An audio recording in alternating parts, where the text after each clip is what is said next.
Акмола облусунда Кунтуган Токтубай уулунун жаркын элесине арналган эл аралык бүркүтчүлөр турнири өттү. Бул жолу аталган мелдеш 4-чү жолу өтүп жатат. Мыкты бүркүтчү наамына 30 катышуучу ат салышты. Бул бир тараптан халкаралык жарыс деп санасак болот, өйткөнү Монголиянын курамасы Сынакты биз эл аралык деп атап койсок да болот, себеби Монголиядан келген команда бар. Ошондой эле биз өзгөртүүлөрдү киргиздик. Биринчиден, куштун учуу мезгилине жана кайтуусуна жалпы стандарт киргизилди. Экинчиден, куш коёнго же түлкүгө дароо чабуул жасабаса, упай саналбайт.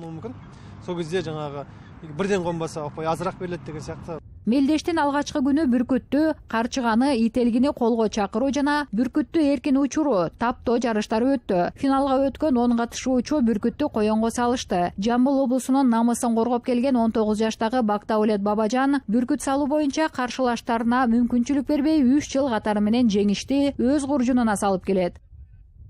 Аты Коңурдолу. Кушум 3 жашта, аты Коңурдолу. Казакстандын бир нече жолку чемпиону, бул Ала Таунун кушу. Белгилей кетсек, Казакстанда 60ка жакын кесипкөй бүркүтчү бар. Алар ата бабадан келе жаткан каада салтты сактап, кийинки муунга өткөрүүгө аракет кылып келишет.